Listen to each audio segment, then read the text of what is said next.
The Blue Moon Literature Club presents a story by Nikolai Gogol, The V, written in 1836, translated by Claude Field. The V is a monstrous creation of popular fancy. It is the name which the inhabitants of Little Russia give to the king of the gnomes, whose eyelashes reach to the ground. The following story is a specimen of such folklore. I have made no alterations, but reproduce it in the same simple form in which I heard it. Author's note.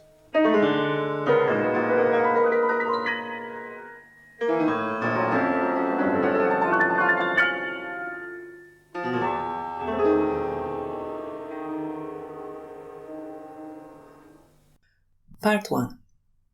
As soon as the clear seminary bell began sounding in Kiev in the morning, the pupils would come flocking from all parts of the town. The students of grammar, rhetoric, philosophy, and theology hastened with their books under their arms over the streets. The grammarians were still mere boys. On the way they pushed against each other and quarrelled with shrill voices. Nearly all of them wore torn or dirty clothes, and their pockets were always crammed with all kinds of things. Push-bones, pipes made out of pens, remains of confectionery, and sometimes even young sparrows. The latter would sometimes begin to chirp in the midst of deep silence in the school and bring down on their possessors severe cannings and thrashings. The rhetoricians walked in a more orderly way. Their clothes were generally untorn, but on the other hand their faces were often strangely decorated. One had a black eye, and the lips of another resembled a single blister, etc. They spoke to each other in tenor voices. The philosophers talked in a tone an octave lower. In their pockets they only had fragments of tobacco, never whole cakes of it, for what they could get hold of they used at once. They smelled so strongly of tobacco and brandy that a workman passing by them would often remain standing and sniffing with his nose in the air like a hound. About this time of day, the marketplace was generally full of bustle, and the market women, selling rolls, cakes, and honey tarts, plucked the sleeves of those who wore coats of fine cloth or cotton. young sir, here, here!" they cried from all sides. "Rolls and cakes and tasty tarts, very delicious. I have baked them myself." Another drew something long and crooked out of her basket and cried, "Here's a sausage, young sir. Buy a sausage." "Don't buy anything from her," cried the rival. "See how greasy she is, and what a dirty nose and hands she has." But the market women carefully avoided appealing to the philosophers and theologians, for these only took handfuls of eatables merely to taste them. Arrived at the seminary, the whole crowd of students dispersed into the low, large classrooms with small windows, broad doors, and blackened benches. Suddenly they were filled with a many-toned murmur. The teachers heard the pupils' lessons repeated, some in shrill and others in deep voices, which sounded like a distant booming. While the lessons were being said, the teachers kept a sharp eye open to see whether pieces of cake or other dainties were protruding from their pupils' pockets. If so, they were promptly confiscated. When this learned crowd arrived somewhat earlier than usual, or when it was known that the teachers would come somewhat late, a battle would ensue, as though planned by general agreement. In this battle all had to take part, even the monitors who were appointed to look after the order and morality of the whole school. Two theologians generally arranged the conditions of the battle, whether each class should split into two sides or whether all the pupils should divide themselves into two halves. In each case, the grammarians began the battle, and after the rhetoricians had joined in, the former retired and stood on the benches in order to watch the fortunes of the fray. Then came the philosophers with long black moustaches, and finally the thick-necked theologians. The battle generally ended in a victory for the latter, and the philosophers retired to the different classrooms, rubbing their aching limbs and throwing themselves on the benches to take breath. When the teacher, who in his own time had taken part in such contests, entered the classroom, he saw by the heated faces of his pupils that the battle had been very severe, and while he caned the hands of the rhetoricians, in another room another teacher did the same for the philosophers. On Sundays and festival days, the seminarists took puppet theatres to the citizens' houses. Sometimes they acted a comedy, and in that case it was always a theologian who took part of the hero or heroine, Potiphar or Herodias, etc. As a reward for their exertions, they received a piece of linen, a sack of maize, half a roast goose, or something similar. All the students, lay and clerical, were very poorly provided with means for procuring themselves necessary subsistence, but at the same time very fond of eating, so that, however much food was given to them, they were never satisfied, and the gifts bestowed by rich landowners were never adequate for their needs.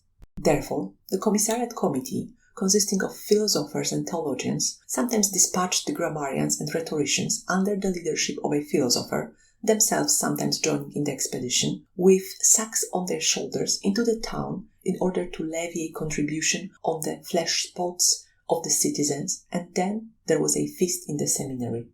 The most important event in the seminary year was the arrival of the holidays. These began in July, and then generally all the students went home.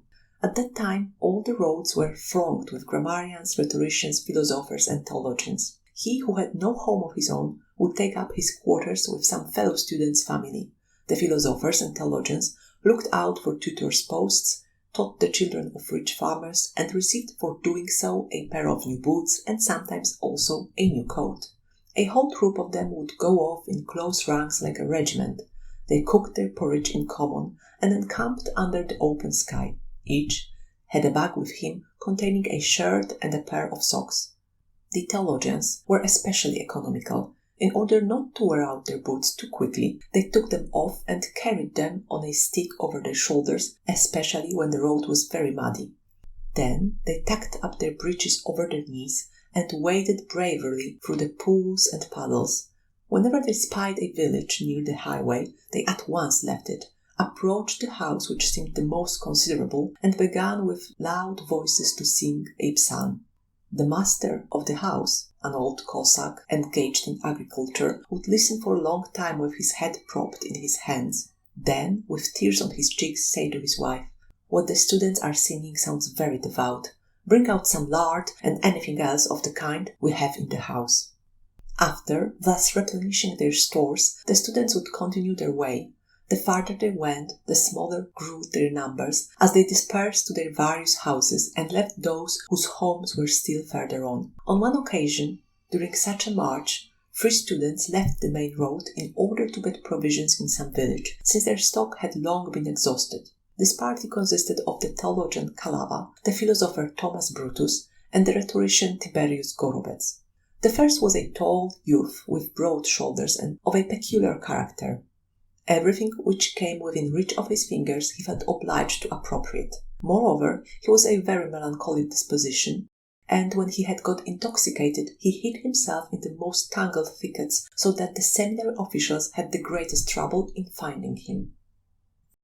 The philosopher Thomas Brutus was a more cheerful character. He liked to lie for a long time on the same spot and smoke his pipe, and when he was merry with wine, he hired a fiddler and danced the tropak. Often he got a whole quantity of beans, i.e. thrashings, but these he endured with complete philosophic calm, saying that a man cannot escape his destiny. The rhetorician Tiberius Gorobec had not yet the right to wear a moustache, to drink brandy, or to smoke tobacco. He only wore a small crop of hair, as though his character was at present too little developed.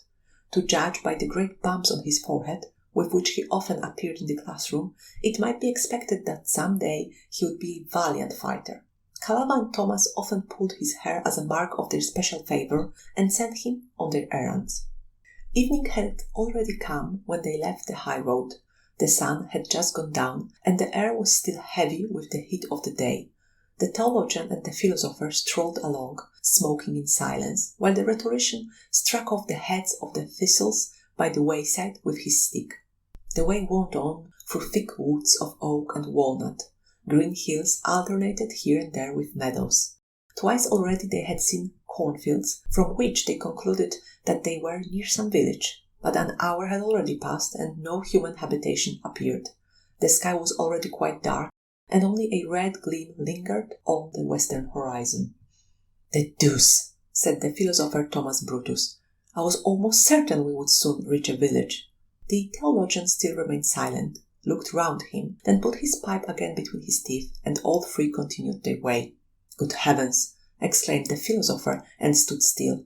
"Now the road itself is disappearing." "Perhaps we shall find a farm further on," answered the theologian without taking his pipe out of his mouth. Meanwhile, the night had descended. Clouds increased darkness, and according to all appearance there was no chance of moon or stars appearing. The seminarists found that they had lost the way altogether. After the philosopher had vainly sought for a footpath, he exclaimed, "Where have we got to?" The theologian thought for a while and said, "Yes, it is really dark." The rhetorician went on one side, lay on the ground, and groped for a path, but his hands encountered only foxholes. All around lay a huge steppe over which no one seemed to have passed. The wanderers made several efforts to get forward, but the landscape grew wilder and more inhospitable. The philosopher tried to shout, but his voice was lost in vacancy. No one answered. Only some moments later they heard a faint groaning sound like the whimpering of a wolf. "Curse it all, what shall we do?" said the philosopher. "Why, just stop here and spend the night in the open air," answered the theologian. So saying, he felt in his pocket, brought out his timber and steel, and lit his pipe. But the philosopher could not agree with this proposal. He was not accustomed to sleep till he had first eaten 5 pounds of bread and 5 of dripping, and so he now felt an intolerable emptiness in his stomach. Besides, in spite of his cheerful temperament, he was either afraid of the wolves. "No, Kalava," he said, "that won't do. To lie down like a dog and without any supper. Let us try once more. Perhaps we shall find a house and the consolation of having a glass of brandy to drink before going to sleep." At the word brandy, the theologian spat on one side and said, "Yes, of course, we cannot remain all night in the open air." The students went on, and to their great joy they heard the barking of dogs in the distance. After listening a while to see from which direction the barking came, they went on their way with new courage and soon espied a light. "A village, by heavens, a village!" exclaimed the philosopher. His supposition proved correct. They soon saw 2 or 3 houses built round a courtyard. Lights glimmered in the windows, and before the fence stood a number of trees. The students looked through the crevices of the gates and saw a courtyard in which stood a large number of roving tradesmen's carts. In the sky there were now fewer clouds, and here and there a star was visible. "See, brother," one of them said, "we must now cry 'Halt!' Cost what it may, we must find entrance and a night's lodging." The 3 students knocked together at the gate and cried, "Open!" The door of one of the houses creaked on its hinges, and an old woman wrapped in a sheepskin appeared. "Who is there?" she exclaimed, coughing loudly.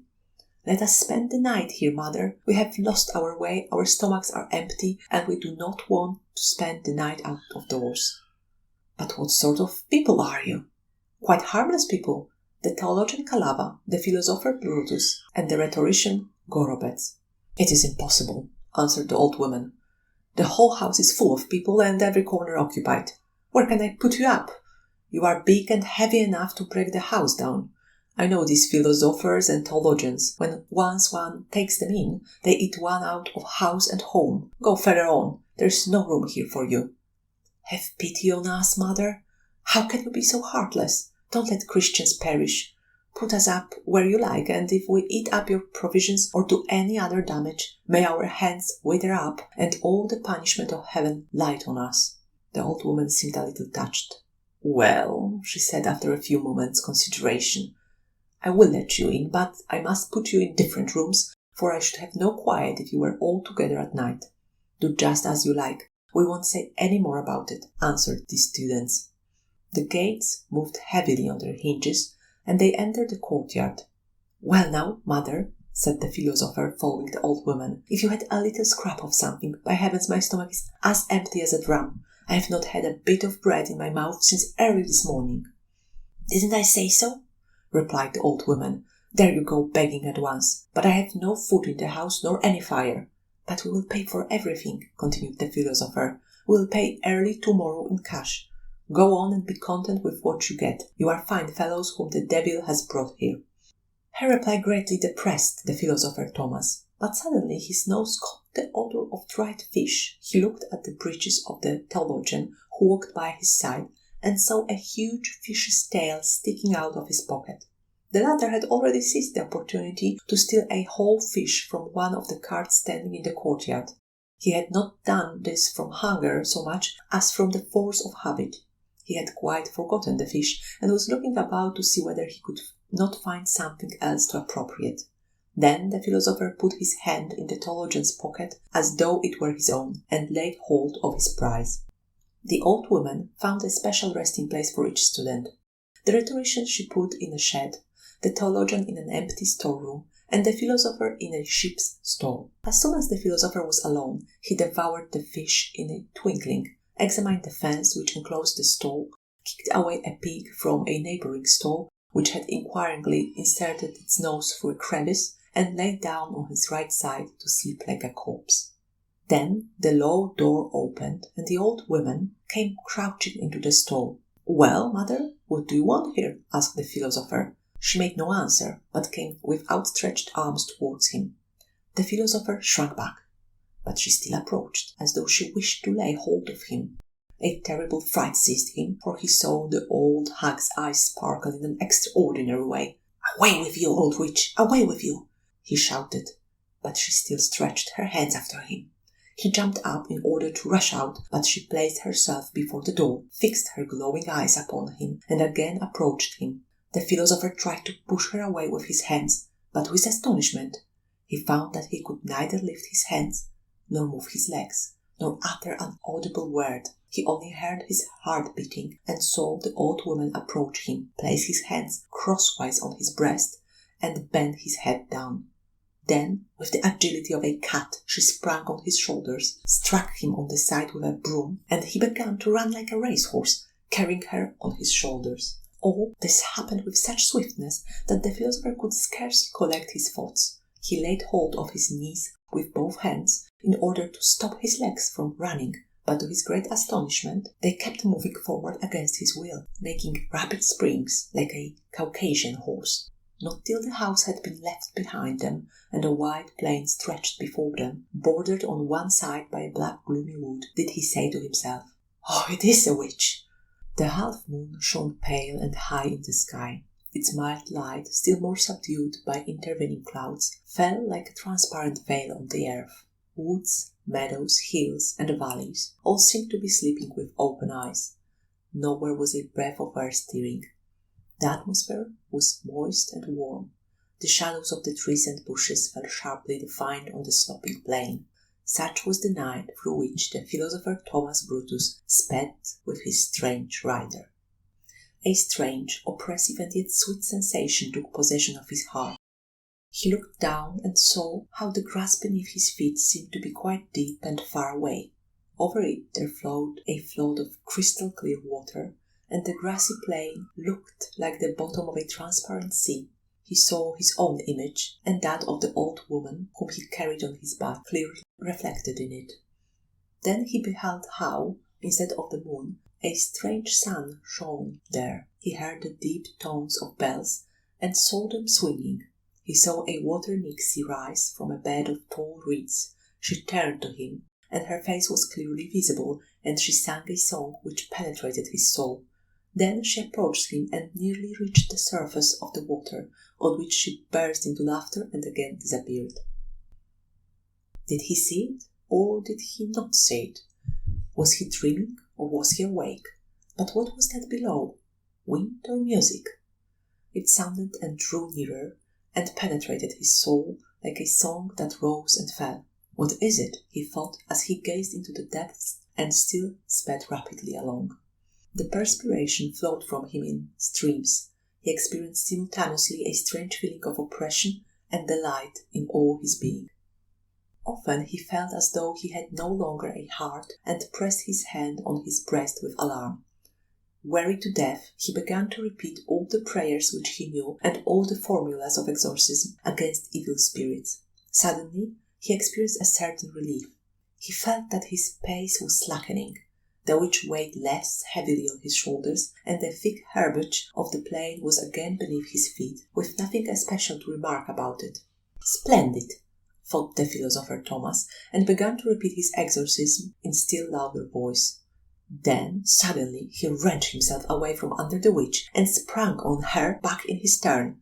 She began to run, with short, trembling steps indeed, but so rapidly that he could hardly breathe. So swiftly did she run that she hardly seemed to touch the ground. They were still on the plain, but owing to the rapidity of their flight, everything seemed indistinct and confused before his eyes. He seized a stick that was lying on the ground and began to belabor the hag with all his might.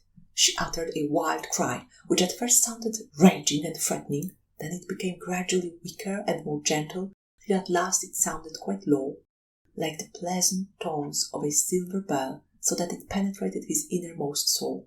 Involuntarily the thought passed through his mind: "Is she really an old woman?" "Ah, I can go no further," she said in a faint voice, and sank to the earth. He knelt beside her and looked in her eyes. The dawn was red in the sky, and in the distance glimmered the gilt domes of the churches of Kiev. Before him lay a beautiful maiden with thick dishevelled hair and long eyelashes. Unconsciously she had stretched out her wide, bare arms, and her tear-filled eyes gazed at the sky. Thomas trembled like an aspen leaf. Sympathy and a strange feeling of excitement, and a hitherto unknown fear overpowered him. He began to run with all his might. His heart beat violently, and he could not explain to himself what a strange, new feeling had seized him. He did not wish to return to the village, but hastened towards Kiev, thinking all the way as he went of his weird, unaccountable adventure. There were hardly any students left in the town. They were all scattered about the country, and had either taken tutors' posts or simply lived without occupation, for at the farms in Little Russia one can live comfortably and at ease without paying a farthing. The great, half-decayed building in which the seminary was established was completely empty, and however much the philosopher searched in all its corners for a piece of lard and bread, he could not find even one of the hard biscuits, which the seminarists were in the habit of hiding. But the philosopher found a means of extracting himself from his difficulties by making friends with a certain young widow in the marketplace who sold ribbons, etc. The same evening he found himself being stuffed with cakes and fowl. In fact, it is impossible to say how many things were placed before him on a little table in an arbour shaded by cherry trees. Later on the same evening, the philosopher was to be seen in an alehouse. He lay on a bench, smoked his pipe in his usual way, and threw the Jewish publican a gold piece. He had a jug of ale standing before him, looked on all who went in and out in a cold-blooded, self-satisfied way, and thought no more of his strange adventure. About this time, a report spread about that the daughter of a rich colonel whose estate lay about 50 versts distant from Kiev had returned home one day from a walk in a quite broken-down condition. She had scarcely enough strength to reach her father's house. Now she lay dying, and had expressed a wish that for 3 days after her death the prayers for the dead should be recited by a Kiev seminarist named Thomas Brutus. This fact was communicated to the philosopher by the rector of the seminary himself, who sent for him to his room and told him that he must start at once, as a rich colonel had sent his servants and a kibitka for him. The philosopher trembled and was seized by an uncomfortable feeling which he could not define. He had a gloomy foreboding that some evil was about to befall him. Without knowing why, he declared that he did not wish to go. "Listen, Thomas," said the rector, who under certain circumstances spoke very politely to his pupils. "I have no idea of asking you whether you wish to go or not. I only tell you that if you think of disobeying, I will have you so soundly flogged on the back with young birch rods that you need not think of having a bath for a long time." The philosopher scratched the back of his head and went out silently, intending to make himself scarce at the first opportunity. Lost in thought, he descended the steep flight of steps which led to the courtyard, thickly planted with poplars. There he remained standing for a moment, and heard quite distinctly the rector giving orders in a loud voice to his steward, and to another person, probably one of the messengers sent by the colonel. "Thank your master for the peeled barley and the eggs," said the rector, "and tell him that as soon as the books which he mentions in his note are ready, I will send them. I have already given them to a clerk to be copied. And don't forget to remind your master that he has some excellent fish, especially prime sturgeon, in his ponds. He might send me some when he has the opportunity, as here in the market the fish are bad and dear. And you, Janusz, give the colonel's man a glass of brandy, and mind you tie up the philosopher, or he will show you a clean pair of heels." "Listen to this scoundrel," thought the philosopher. "He has smelled a rat, the long-legged stork." He descended into the courtyard and beheld there a kibitka, which he at first took for a barn on wheels. It was in fact as roomy as a kiln, so that bricks might have been made inside it. It was one of those remarkable Cracow vehicles in which Jews travelled from town to town in scores, wherever they thought they would find a market. 6 stout, strong, though somewhat elderly Cossacks were standing by it. Their gold-braided coats of fine cloth showed that their master was rich and of some importance, and certain little scars testified to their valour on the battlefield.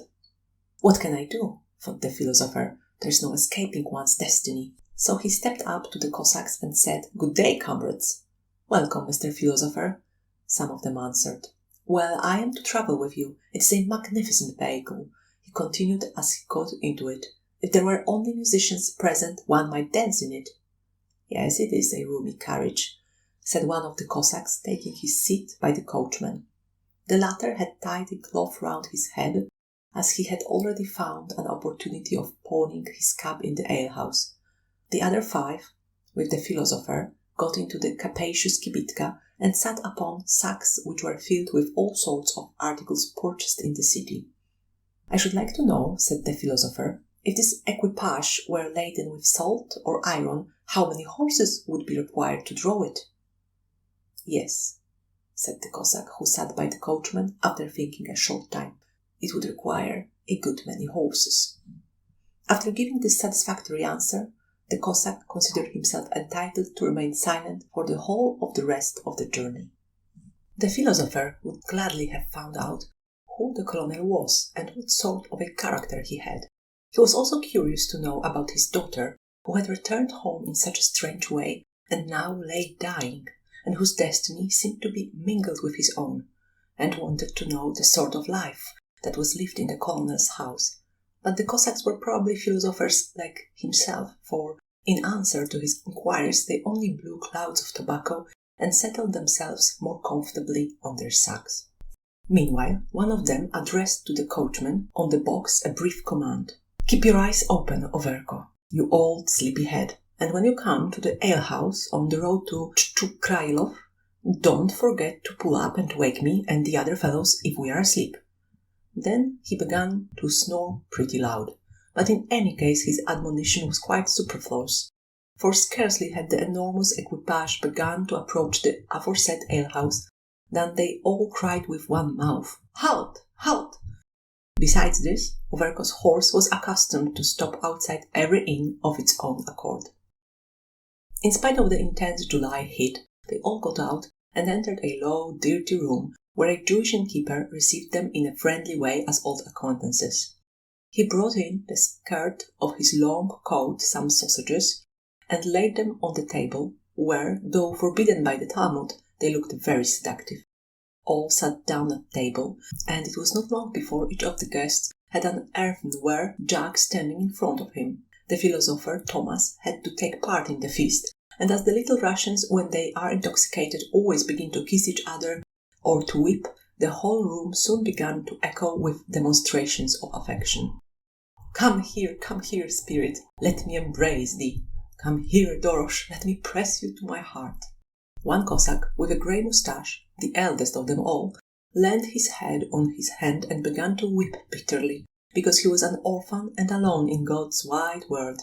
Another, tall, loquacious man, did his best to comfort him, saying, "Don't weep, for God's sake, don't weep, for over there, God knows best."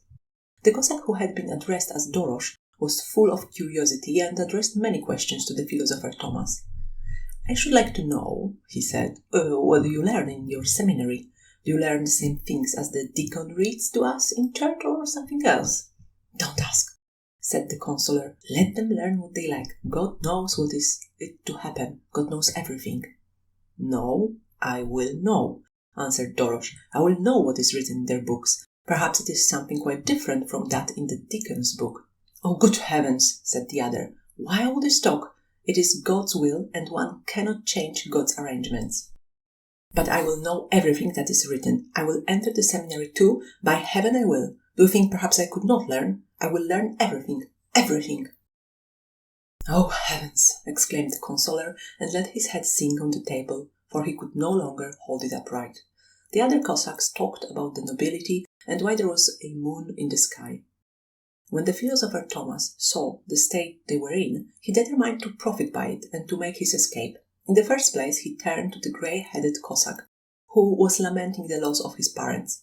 "But, little uncle," he said to him, "why do you weep so? I too am an orphan. Let me go, children. Why do you want me?"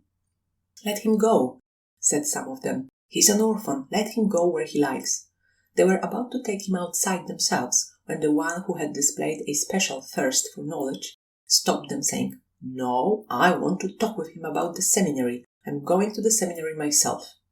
Moreover, it was not yet certain whether the philosopher could have executed his project of flight, for when he tried to rise from his chair, he felt as though his feet were made of wood, and he began to see such a number of doors leading out of the room that it would have been difficult for him to have found the right one.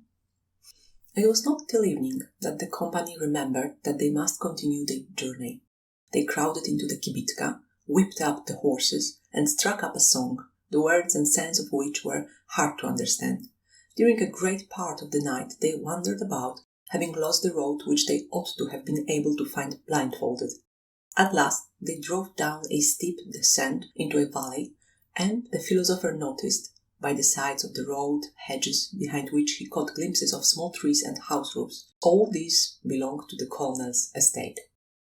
It was already long past midnight. The sky was dark, though little stars glimmered here and there. No light was to be seen in any of the houses. They drove into a large courtyard, while the dogs barked. On all sides were barns and cottages with thatched roofs. Just opposite the gateway was a house which was larger than the others and seemed to be the colonel's dwelling. The kibitka stopped before a small barn, and the travellers hastened into it and laid themselves down to sleep. The philosopher, however, attempted to look at the exterior of the house, but, rub his eyes as he might, he could distinguish nothing. The house seemed to turn into a byre, and the chimney into the rector of the seminary. Then he gave it up and lay down to sleep. When he woke up the next morning, the whole house was in commotion. The young lady had died during the night. The servants ran hither and thither in a distracted state. The old women wept and lamented, and a number of curious people gazed through the enclosure into the courtyard, as though there were something special to be seen. The philosopher began now to inspect the locality and the buildings, which he had not been able to do during the night. The colonel's house was one of those low, small buildings such as used formerly to be constructed in Russia. It was thatched with straw, a small high-peaked gable with a window shaped like an eye, was painted all over with blue and yellow flowers and red crescent moons. It rested on little oaken pillars, which were round above the middle, hexagonal below, and whose capitals were adorned with quaint carvings. Under this gable was a small staircase, with seats at the foot of it on either side. The walls of the house were supported by similar pillars. Before the house stood a large pear tree of pyramidal shape, whose leaves incessantly trembled. A double row of buildings formed a broad street leading up to the colonel's house. Behind the barns, near the entrance gate, stood two three-cornered wine houses, also thatched with straw. Each of the stone walls had a door in it, and was covered with all kinds of paintings. On one was represented a Cossack sitting on a barrel and swinging a large pitcher over his head. It bore the inscription, "I will drink all that." Elsewhere were painted large and small bottles, a beautiful girl, a running horse, a pipe, and a drum bearing the words, "Wine is the Cossack's joy." In the loft of one of the barns, one saw through a huge round window a drum and some trumpets. At the gate there stood two cannons. All this showed that the colonel loved a cheerful life, and the whole place often rang with sounds of merriment. Before the gate were 2 windmills, and behind the house gardens sloped away. Through the tree-tops, the dark chimneys of the peasants' houses were visible. The whole village lay on a broad, even plateau in the middle of a mountain slope which culminated in a steep summit on the north side. When seen from below, it looked still steeper. Here and there, on the top, the irregular stems of the thick steppe brooms showed in dark relief against the blue sky. The bare clay soil made a melancholy impression, worn as it was into deep furrows by rain and water.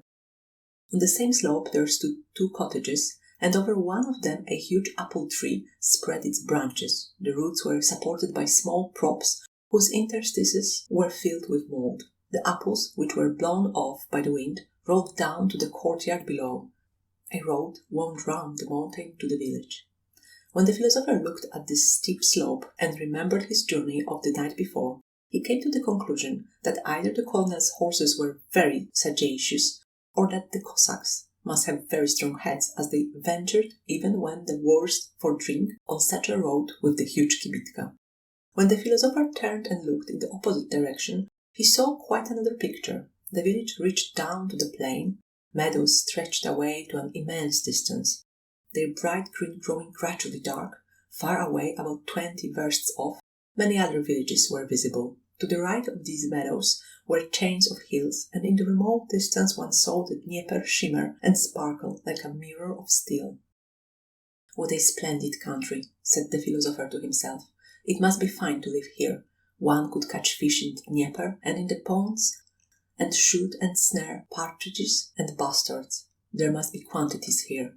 Much fruit might be dried here and sold in the town, or better still, brandy might be distilled from it, for fruit brandy is the best of all. But what prevents me thinking of my escape after all?" Behind the hedge he saw a little path which was almost entirely concealed by the high grass of the steppe. The philosopher approached it mechanically, meaning at first to walk a little along it unobserved, and then quite quietly to gain the open country behind the peasants' houses. Suddenly he felt the pressure of a fairly heavy hand on his shoulder. Behind him stood the same old Cossack who yesterday had so bitterly lamented the death of his father and mother, and his own loneliness. "You are giving yourself useless trouble, Mr. Philosopher, if you think you can escape from us," he said. "One cannot run away here, and besides, the roads are too bad for walkers. Come to the colonel. He has been waiting for you for some time in his room." "Yes, of course. What are you talking about? I will come with the greatest pleasure," said the philosopher, and followed the Cossack. The colonel was an elderly man. His moustache was grey, and his face wore the signs of deep sadness. He sat in his room by a table, with his head propped on both hands. He seemed about 55, but his attitude of utter despair and the pallor on his face showed that his heart had been suddenly broken, and that all his former cheerfulness had forever disappeared. When Thomas entered with the Cossack, he answered their deep bows with a slight inclination of the head. "Who are you? Whence do you come? And what is your profession, my good man?" asked the colonel in an even voice, neither friendly nor austere. "I am a student of philosophy. My name is Thomas Brutus." "And who was your father?" "I don't know, sir." "And your mother?" "I don't know either. I know that I must have had a mother, but who she was, and where she lived, by heavens, I do not know." The colonel was silent and seemed for a moment lost in thought. "Where did you come to know my daughter?" "I do not know her, gracious sir. I declare I do not know her." "Why then has she chosen you, and no one else, to offer up prayers for her?" The philosopher shrugged his shoulders. "God only knows. It is a well-known fact that grand people often demand things which the most learned men cannot comprehend. And does not the proverb say, 'Dance, devil, as the Lord commands'?" "Aren't you talking nonsense, Mr. Philosopher? May the lightning strike me on the spot if I lie." "If she had only lived a moment longer," said the colonel sadly, "then I had certainly found out everything. She said, 'Let no one offer up prayers for me, but send, father, at once to the seminary in Kiev for the student Thomas Brutus. He shall pray 3 nights, running for my sinful soul. He knows.' But what he really knows she never said. The poor dove could speak no more, and died. Good man, you are probably well known for your sanctity and devout life, and she has perhaps heard of you." "What, of me?" said the philosopher, and took a step backward in amazement. I and sanctity? He exclaimed and stared at the colonel. God help us, gracious sir. What are you saying? It was only last Holy Thursday that I paid a visit to the tart shop. Well, she must at any rate have had some reason for making the arrangement, and you must begin your duties today. I should like to remark to your honour, naturally everyone who knows the Holy Scripture at all can in his measure, but I believe it would be better on this occasion to send for a deacon or subdeacon. They are learned people, and they know exactly what is to be done. I have not got a good voice, nor any official standing. You may say what you like, but I shall carry out all my dove's wishes. If you read the prayers for her 3 nights through in the proper way, I will reward you, and if not, I advise the devil himself not to oppose me. The colonel spoke the last words in such an emphatic way that the philosopher quite understood them. Follow me, said the colonel. They went into the hall. The colonel opened a door which was opposite of his own. The philosopher remained for a few minutes in the hall in order to look about him. Then he stepped over the threshold with a certain nervousness. The whole floor of the room was covered with red cloth. In a corner under the icons of the saints, on a table covered with a gold-bordered velvet cloth, lay the body of the girl.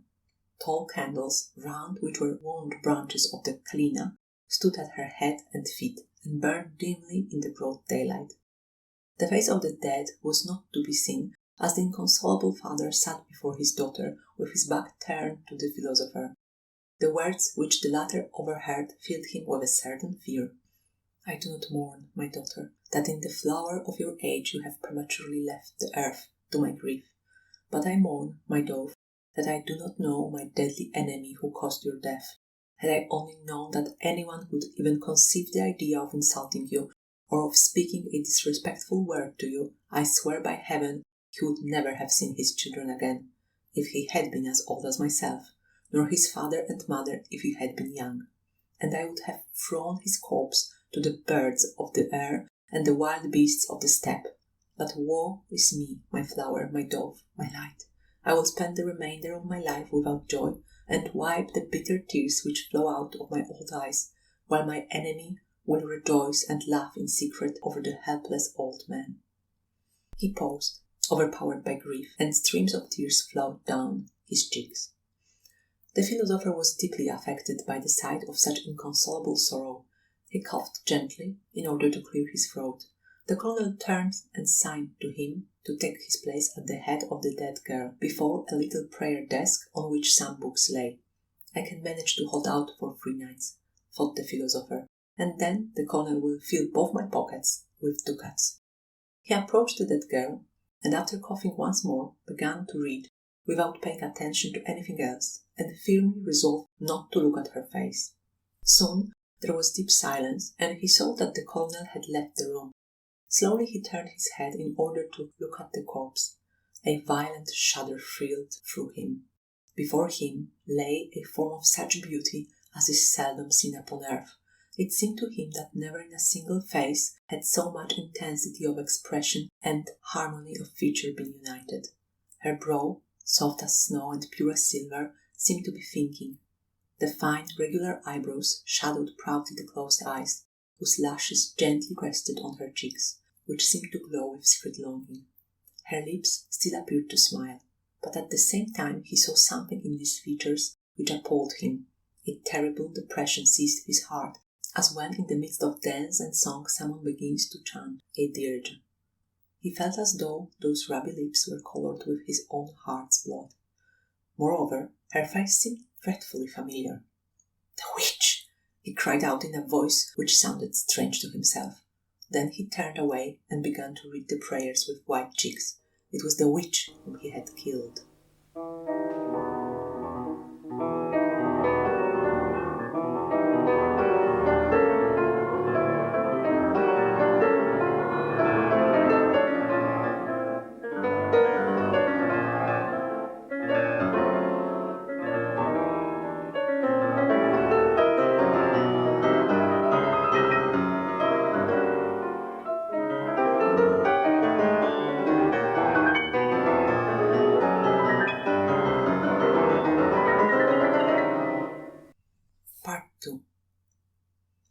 When the sun had sunk below the horizon, the corpse was carried into the church.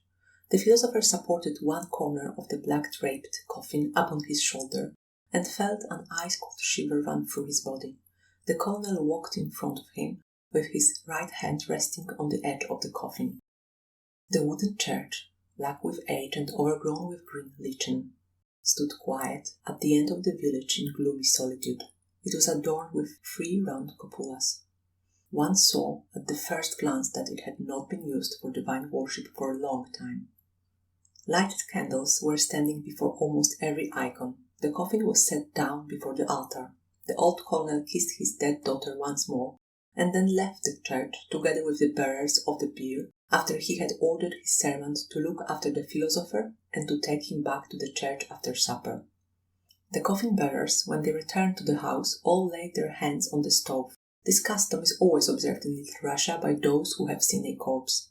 The hunger which the philosopher now began to feel caused him for a while to forget the dead girl altogether. Gradually, all the domestics of the house assembled in the kitchen. It was really a kind of club where they were accustomed to gather. Even the dogs came to the door, wagging their tails in order to have bones and offal thrown to them. If a servant was sent on an errand, he always found his way into the kitchen to rest there for a while and to smoke a pipe. All the Cossacks of the establishment lay here during the whole day on and under the benches, in fact, wherever a place could be found to lie down in. Moreover, everyone was always leaving something behind in the kitchen, his cap or his whip or something of the sort. But the numbers of the club were not complete till the evening, when the groom came in after tying up his horses in the stable. The cowherd had shut up his cows in their stalls, and others collected there who were not usually seen in the daytime. During supper time, even the tongues of the laziest were set in motion. They talked of all and everything, of the new pair of breeches which someone had ordered for himself, of what might be in the centre of the earth, and of the wolf which someone had seen. There were a number of wits in the company, a class which is always represented in Little Russia. The philosopher took his place with the rest in the great circle which sat round the kitchen door in the open air. Soon an old woman with a red cap issued from it, bearing with both hands a large vessel full of hot galutskis, which she distributed among them. Each drew out of his pocket a wooden spoon or a one-pronged wooden fork. As soon as their jaws began to move a little more slowly, and their wolfish hunger was somewhat appeased, they began to talk. The conversation, as might be expected, turned on the dead girl. "Is it true," said the young shepherd, "is it true, though, I cannot understand it, that our young mistress had traffic with evil spirits?" "Who, the young lady?" answered Dorosh, whose acquaintance the philosopher had already made in the kibitka. "Yes, she was a regular witch. I can swear that she was a witch." "Hold your tongue, Dorosh," exclaimed another, the one who during the journey had played the part of a consoler. "We have nothing to do with that. May God be merciful to her. One ought not to talk of such things."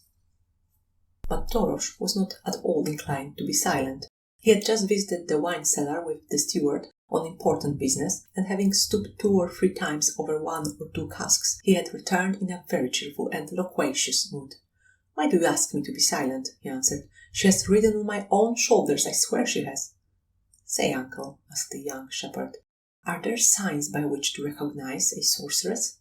"No, there are not," answered Dorosh. "Even if you knew the psalter by heart, you could not recognize one." "Yes, Dorosh, it is possible. Don't talk such nonsense," retorted the former consoler. "It is not for nothing that God has given each some special peculiarity.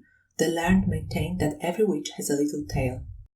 "Every old woman is a witch," said the grey-headed Cossack, quite seriously. "Yes, you are a fine lot," retorted the old woman, who entered at that moment with a vessel full of fresh galutskis. "You are great fat pigs."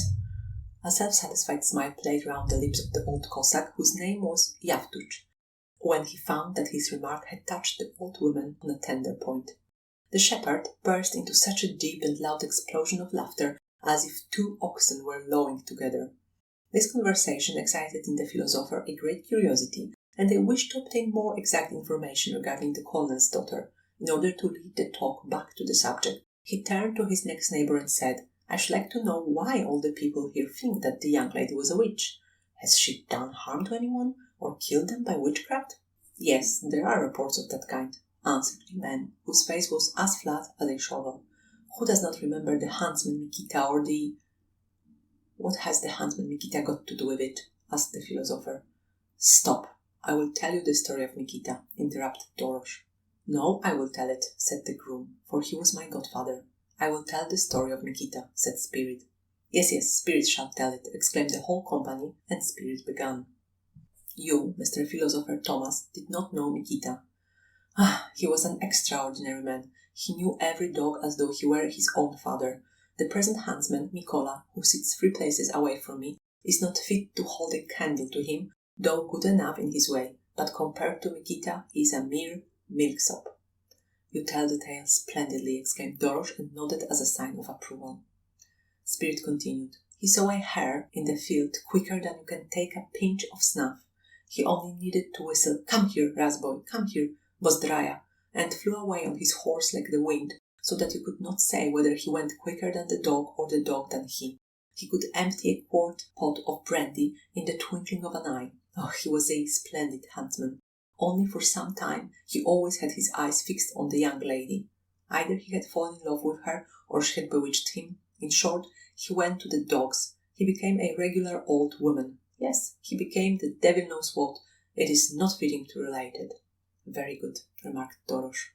If the young lady only looked at him, he let the reins slip out of his hands, called Bravko instead of Razboy, stumbled and made all kinds of mistakes. One day, when he was currycombing a horse, the young lady came to him in the stable. Listen, Nikita, she said, I should like for once to set my foot on you. And he, the booby, was quite delighted and answered, Don't only set your foot there, but sit on me altogether. The young lady lifted her white little foot, and as soon as he saw it, his delight robbed him of his senses. He bowed his neck, the idiot, took her feet in both hands, and began to trot about like a horse all over the place. Whither they went, he could not say. He returned more dead than alive, and from that time he wasted away and became as dry as a chip of wood. At last, someone coming into the stable one day found instead of him only a handful of ashes and an empty jug. He had burned completely out, but it must be said he was a huntsman such as the world cannot match. When Spirit had ended his tale, they all began to vie with one another in praising the deceased huntsman. And have you heard the story of Sheptichka? Asked Dorosh, turning to Thomas. No. One sees they don't teach you much in your seminary. Well, listen. We have here in our village a Cossack called Sheptun, a fine fellow. Sometimes, indeed, he amuses himself by stealing and lying without any reason, but he is a fine fellow for all that. His house is not far away from here. One evening, just about this time, Sheptun and his wife went to bed after they had finished their day's work. Since it was fine weather, Sheptichka went to sleep in the courtyard and Sheptun in the house. Sheptichka went to sleep in the house on a bench and Sheptun outside. No, Sheptichka didn't go to sleep on a bench, but on the ground, interrupted the old woman who stood at the door. Dorosh looked at her, then at the ground, then again at her, and said after a pause, If I tore your dress off your back before all these people, it wouldn't look pretty. The rebuke was effectual. The old woman was silent and did not interrupt again. Dorosh continued. In the cradle which hung in the middle of the room lay a 1-year-old child. I do not know whether it was a boy or a girl. Sheptichka had lain down and heard on the other side of the door a dog scratching and howling loud enough to frighten anyone. She was afraid, for women are such simple folk that if one puts out one's tongue at them behind the door in the dark, their hearts sink into their boots. But she thought to herself, I must give this cursed dog one on the snout to stop his howling. So she seized the poker and opened the door. But hardly had she done so that the dog rushed between her legs straight to the cradle. Then Sheptichka saw that it was not a dog, but the young lady, and if it had only been the young lady as she knew her, it wouldn't have mattered. But she looked quite blue, and her eyes sparkled like fiery coals. She seized the child, bit its throat, and began to suck its blood. Sheptichka shrieked, my darling child, and rushed out of the room. Then she saw that the house door was shut and rushed up to the attic, and sat there the stupid woman, trembling all over. Then the young lady came after her and beat her too, poor fool. The next morning Sheptun carried his wife, all beaten and wounded, down from the attic, and the next day she died. Such strange things happen in the world. One may wear fine clothes, But that does not matter. A witch is and remains a witch. After telling his story, Dorosh looked around him with a complacent air and cleaned out his pipe with his little finger in order to fill it again. The story of the witch had made a deep impression on all, and each of them had something to say about her. One had seen her come to the door of his house in the form of a hayrick. From others she had stolen their cups or their pipes. She had cut off the hair plates of many girls in the village and drunk whole pints of the blood of others.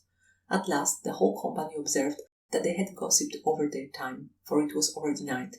All looked for a sleeping place, some in the kitchen and others in the barn or the courtyard. "Now, Mr. Thomas, it is time that we go to the dead," said the grey-headed Cossack, turning to the philosopher. All four, Spirit, Dorosh, the old Cossack, and the philosopher, betook themselves to the church, keeping off with their whips the wild dogs who roamed about the roads in great numbers and beat the sticks of passers-by in sheer malice. Although the philosopher had seized the opportunity of fortifying himself beforehand with a stiff glass of brandy, yet he felt a certain secret fear which increased as he approached the church, which was lit up within. The strange tales he had heard had made a deep impression on his imagination. They had passed the thick hedges and trees, and the country became more open. At last they reached the small enclosure round the church. Behind it there were no more trees, but a huge empty plain, dimly visible in the darkness. The three Cossacks ascended the steep steps with Thomas and entered the church. Here they left the philosopher, expressing their hope that he would successfully accomplish his duties, and locked him in as their master had ordered. He was left alone. At first he yawned, then he stretched himself, blew on both hands, and finally looked round him. In the middle of the church stood the black bier. Before the dark pictures of saints burned the candles, whose light only illuminated the icons and cast a faint glimmer into the body of the church. All the corners were in complete darkness. The lofty icons seemed to be of considerable age, and only a little of the original gilt remained on their broken traceries. The faces of the saints had become quite black and looked uncanny. Once more the philosopher cast a glance round him. "Bother it," said he to himself. "What is there to be afraid about? No living creature can get in, and as for the dead and those who come from the other side, I can protect myself with such effectual prayers that they cannot touch me with the tips of their fingers. There is nothing to fear," he repeated, swinging his arms. "Let us begin the prayers." As he approached one of the side aisles, he noticed 2 packets of candles which had been placed there. "That is fine," he thought. "I must illuminate the whole church till it is as bright as day. What a pity that one cannot smoke in it." He began to light the candles on all the wall brackets and all the candelabra, as well as those already burning before the holy pictures. Soon the whole church was brilliantly lit up. Only the darkness in the roof above seemed still denser by contrast, and the faces of the saints, peering out of the frames, looked as unearthly as before. He approached the bier, looked nervously at the face of the dead girl, could not help shuddering slightly, and involuntarily closed his eyes. Terrible and extraordinary beauty. He turned away and tried to go to one side, but the strange curiosity and peculiar fascination which men feel in moments of fear compelled him to look again and again, though with a similar shudder. And in truth, there was something terrible about the beauty of the dead girl. Perhaps she would not have inspired so much fear had she been less beautiful. But there was nothing ghastly or deathlike in the face, which wore rather an expression of life, and it seemed to the philosopher as though she were watching him from under her closed eyelids. He even thought he saw a tear roll from under the eyelash of her right eye, but when it was halfway down her cheek, he saw that it was a drop of blood. He quickly went into one of the stalls, opened his book, and began to read the prayers in a very loud voice in order to keep up his courage. His deep voice sounded strange to himself.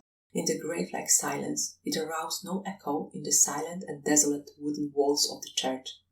"What is there to be afraid of?" he thought to himself. "She will not rise from her bier, since she fears God's word. She will remain quietly resting. Yes, and what sort of a Cossack should I be if I were afraid? The fact is, I have drunk a little too much. That is why I feel so queer. Let me take a pinch of snuff. It is really excellent, first rate." At the same time, he cast a furtive glance over the pages of the prayer book towards the bier, and involuntarily he said to himself, "There, see, she's getting up. Her head is already above the edge of the coffin." But a death-like silence prevailed. The coffin was motionless, and all the candles shone steadily. It was an awe-inspiring sight, this church lit up at midnight, with the corpse in the midst, and no living soul near but one. The philosopher began to sing in various keys in order to stifle his fears, but every moment he glanced across at the coffin, and involuntarily the question came to his lips: "Suppose she rose up after all?" But the coffin did not move. Nowhere was there the slightest sound nor stir. Not even did a cricket chirp in any corner. There was nothing audible but the slight sputtering or the faint fall of a drop of wax. "Suppose she rose after all?" He raised his head. Then he looked round him wildly and rubbed his eyes. Yes, she was no longer lying in the coffin, but sitting upright. He turned away his eyes, but at once looked again, terrified at the coffin. She stood up. Then she walked with closed eyes through the church, stretching out her arms as though she wanted to seize someone. She now came straight towards him. Full of alarm, he traced with his finger a circle round himself. Then, in a loud voice, he began to recite the prayers and formulas of exorcism, which he had learned from a monk who had often seen witches and evil spirits. She had almost reached the edge of the circle which he had traced, but it was evident that she had not the power to enter it. Her face wore a bluish tint like that of one who has been several days dead. Thomas had not the courage to look at her, so terrible was her appearance. Her teeth chattered, and she opened her dead eyes, but as in her rage she saw nothing, she turned in another direction and felt with outstretched arms among the pillars and corners of the church in the hope of seizing him. At last she stood still, made a threatening gesture, and then lay down again in the coffin. The philosopher could not recover his self-possession, and kept on gazing anxiously at it. Suddenly it rose from its place and began hurtling about the church with a whizzing sound. At one time it was almost directly over his head, but the philosopher observed that it could not pass over the area of his charmed circle, so he kept on repeating his formulas of exorcism. The coffin now fell with a crash in the middle of the church, and remained lying there motionless. The corpse rose again. It had now a greenish-blue colour, but at the same moment the distant crowing of a cock was audible, and it lay down again. The philosopher's heart beat violently, and the perspiration poured in streams from his face, but heartened by the crowing of the cock, he rapidly repeated the prayers. As the first light of dawn looked through the windows, there came a deacon and the grey-haired Yaftu, who acted as sacristan in order to release him. When he had reached the house, he could not sleep for a long time, but at last weariness overpowered him, and he slept till noon. When he awoke, his experiences of the night appeared to him like a dream. He was given a quart of brandy to strengthen him. At table he was again talkative, and ate a fairly large sucking pig almost without assistance. But nonetheless he resolved to say nothing of what he had seen, and to all curious questions only returned the answer: yes, some wonderful things happened. The philosopher was one of those men who, when they have had a good meal, are uncommonly amiable. He laid down on a bench with his pipe in his mouth, looked blandly at all, and expectorated every minute. But as the evening approached, he became more and more pensive. About supper time, nearly the whole company had assembled in order to play crackling. This is a kind of game of skittles, in which instead of balls, long staves are used, and the winner has the right to ride on the back of his opponent. It provided the spectators with much amusement. Sometimes the groom, a huge man, would clamber on the back of the swineherd, who was slim and short and shrunken. Another time the groom would present his own back, while Dorosh sprang on it shouting, "What a regular ox!" Those of the company who were more staid sat by the threshold of the kitchen. They looked uncommonly serious, smoked their pipes, and did not even smile when the younger ones went into fits of laughter over some joke of the groom or spirit. Thomas vainly attempted to take part in the game. A gloomy thought was firmly fixed like a nail in his head. In spite of his desperate efforts to appear cheerful after supper, fear had overmastered his whole being, and it increased with the growing darkness. "Now it is time for us to go, Mr. Student," said the grey-haired Cossack, and stood up with Dorosh. "Let us betake ourselves to our work." Thomas was conducted to the church in the same way as on the previous evening. Again he was left alone, and the door was bolted behind him. As soon as he found himself alone, he began to feel in the grip of his fears. He again saw the dark pictures of the saints in their gilt frames, and the black coffin which stood menacing and silent in the middle of the church. "Never mind," he said to himself. "I am over the first shock. The first time I was frightened, but I am not so at all now. No, not at all." He quickly went into a stall, drew a circle round him with his finger, uttered some prayers and formulas for exorcism, and then began to read the prayers for the dead in a loud voice and with the fixed resolution not to look up from the book nor take notice of anything. He did so for an hour and began to grow a little tired. He cleared his throat and drew his snuff-box out of his pocket, but before he had taken a pinch he looked nervously towards the coffin. A sudden chill shot through him. The witch was already standing before him, on the edge of the circle, and had fastened her green eyes upon him. He shuddered, looked down at the book, and began to read his prayers and exorcisms aloud. Yet all the while he was aware how her teeth chattered, and how she stretched out her arms to seize him. But when he cast a hasty glance towards her, he saw that she was not looking in his direction, and it was clear that she could not see him. Then she began to murmur in an undertone, and terrible words escaped her lips, words that sounded like the bubbling of boiling pitch.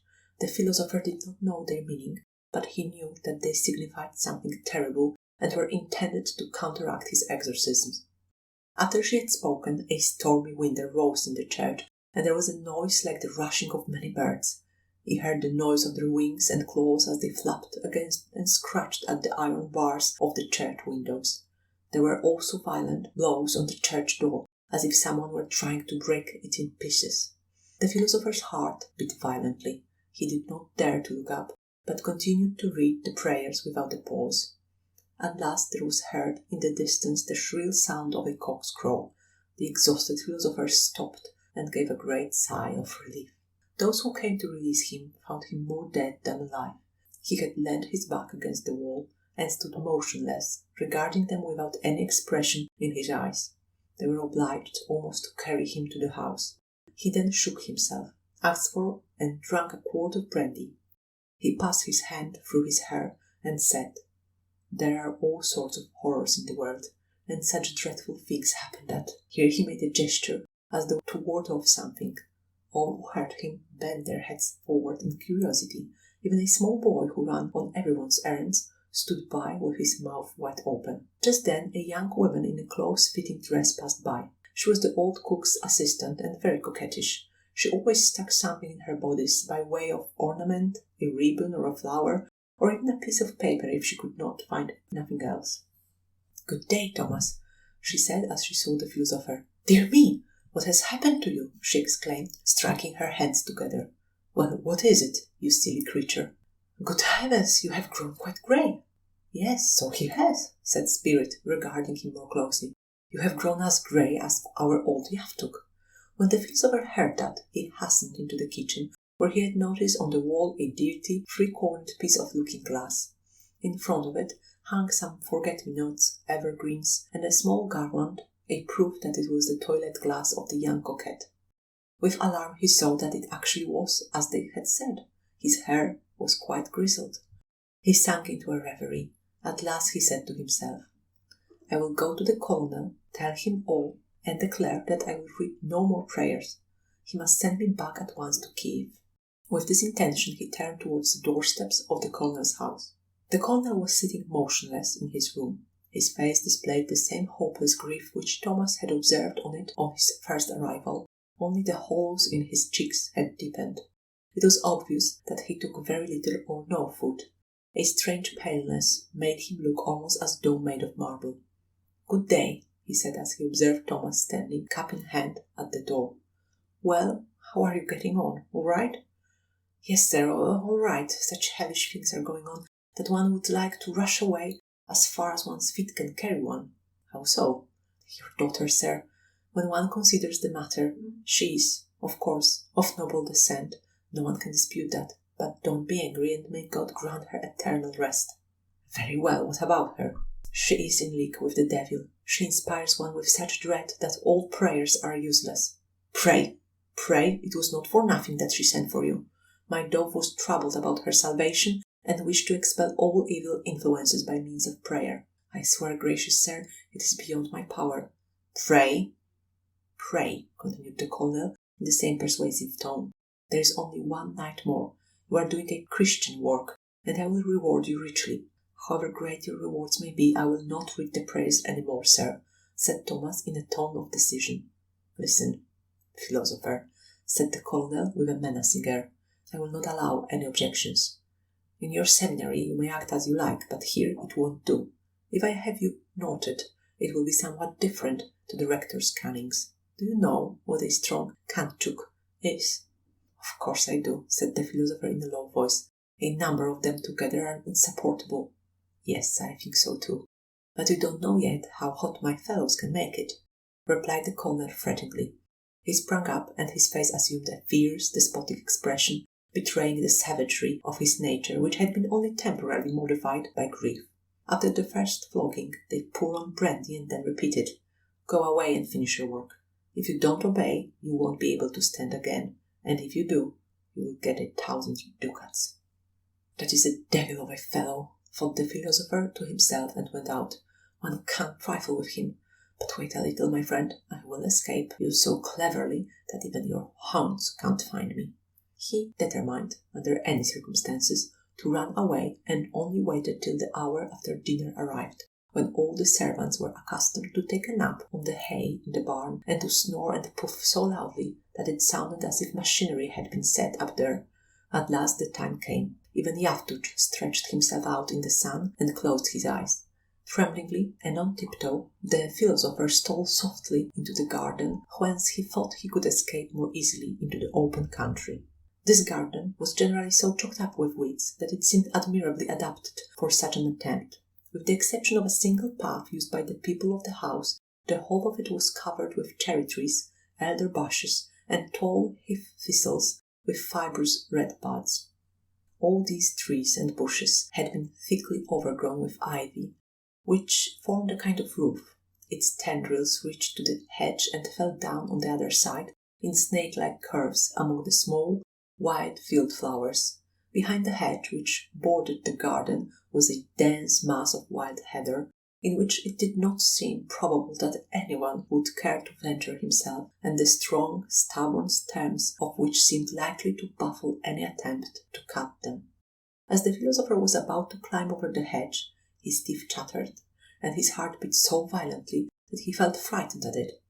The skirts of his long cloak seemed to cling to the ground as though they had been fastened to it by pegs. When he had actually got over the hedge, he seemed to hear a shrill voice crying behind him, Waiter! Waiter! He jumped into the heather and began to run, stumbling over old roots and treading on unfortunate moss. When he had emerged from the heather, he saw that he still had a wide field to cross, behind which was a thick, thorny underwood.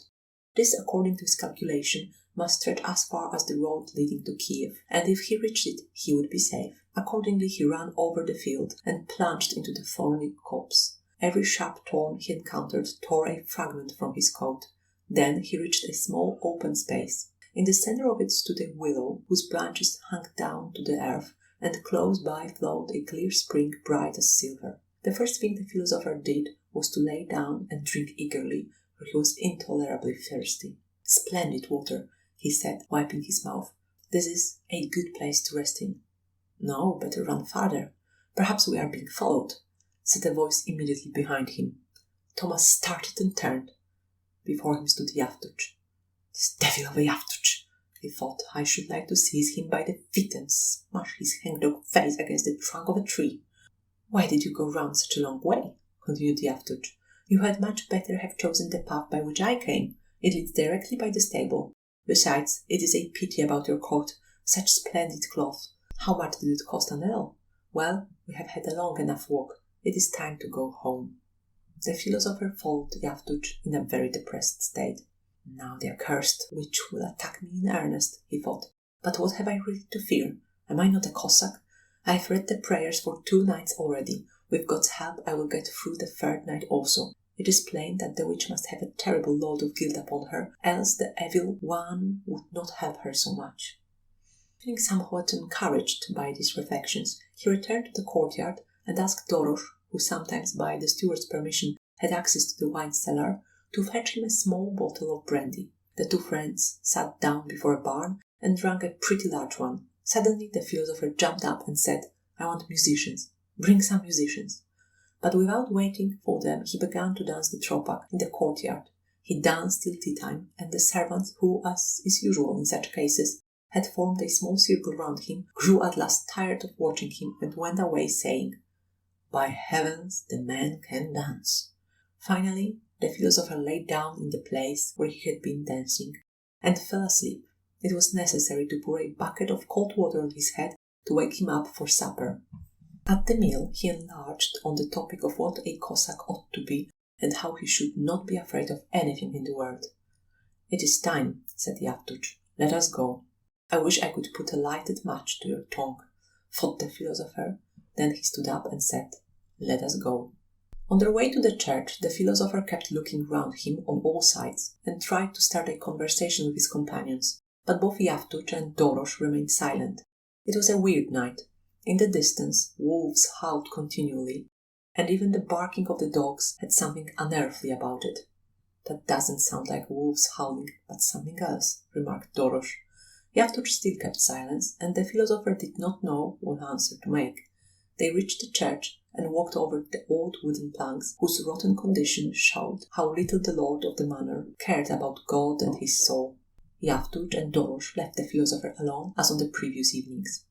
There was still the same atmosphere of menacing silence in the church, in the centre of which stood the coffin with the terrible witch inside it. "I am not afraid, by heavens, I am not afraid," he said, and after drawing a circle round himself as before, he began to read the prayers and exorcisms. An oppressive silence prevailed. The flickering candles filled the church with their clear light. The philosopher turned one page after another and noticed that he was not reading what was in the book. Full of alarm, he crossed himself and began to sing a hymn. This calmed him somewhat, and he resumed his reading, turning the pages rapidly as he did so. Suddenly, in the midst of the sepulchral silence, the iron lid of the coffin sprang open with a jarring noise, and the dead witch stood up. She was this time still more terrible in aspect than at first. Her teeth chattered loudly, and her lips, through which poured a stream of dreadful curses, moved convulsively. A whirlwind arose in the church. The icons of the saints fell on the ground together with the broken window panes. The door was wrenched from its hinges, and a huge mass of monstrous creatures rushed into the church, which became filled with the noise of beating wings and scratching claws. All these creatures flew and crept about, seeking for the philosopher, from whose brain the last fumes of intoxication had vanished. He crossed himself ceaselessly, and uttered prayer after prayer, hearing all the time the whole unclean swarm rustling about him and brushing him with the tips of their wings. He had not the courage to look at them. He only saw one uncouth monster standing by the wall with long, shaggy hair and 2 flaming eyes. Over him something hung in the air, which looked like a gigantic bladder covered with countless crabs, claws, and scorpion stings, and with black clods of earth hanging from it. All these monsters stared about seeking him, but they could not find him, since he was protected by his sacred circle. "Bring the V! Bring the V!" cried the witch. A sudden silence followed. The howling of wolves was heard in the distance, and soon heavy footsteps resounded through the church. Thomas looked up furtively and saw that an ungainly human figure with crooked legs was being led into the church. He was quite covered with black soil, and his hands and feet resembled knotted roots. He trod heavily and stumbled at every step. His eyelids were of enormous length. With terror, Thomas saw that his face was of iron. They led him in by the arms and placed him near Thomas's circle. "Raise my eyelids, I can't see anything," said the V in a dull, hollow voice, and they all hastened to help in doing so. "Don't look," an inner voice warned the philosopher, but he could not restrain from looking. "There he is!" exclaimed the V, pointing an iron finger at him. and all the monsters rushed on him at once. Struck dumb with terror, he sank to the ground and died. At the moment, there sounded a cock's crow for the second time. The earth spirits had not heard the first one. In alarm, they hurried to the windows and the door to get out as quickly as possible, but it was too late. They all remained hanging as though fastened to the door and the windows. When the priest came, he stood amazed at such a desecration of God's house and did not venture to read prayers there. The church remained standing as it was, with the monsters hanging on the windows and the door. Gradually, it became overgrown with creepers, bushes, and wild heather, and no one can discover it now.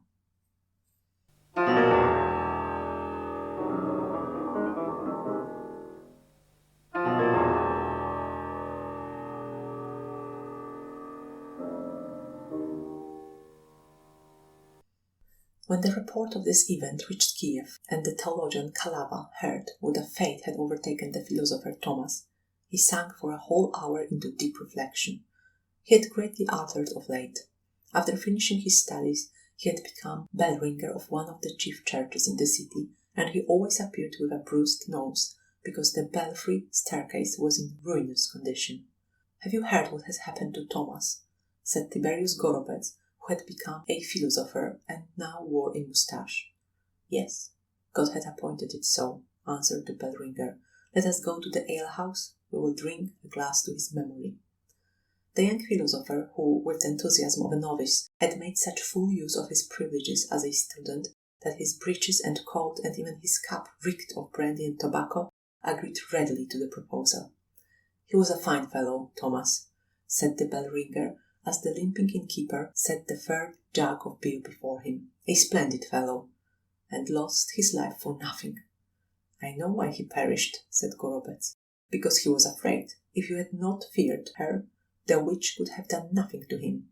One ought to cross oneself incessantly and spit exactly on her tail, and then not the least harm can happen. I know all about it, for here in Kiev all the old women in the marketplace are witches." The bell ringer nodded assent, but being aware that he could not say any more, he got up cautiously and went out, swaying to the right and left in order to find a hiding place in the thick steppe grass outside the town. At the same time, in accordance with his old habits, he did not forget to steal an old boot sole which lay on the alehouse bench. The end of the V.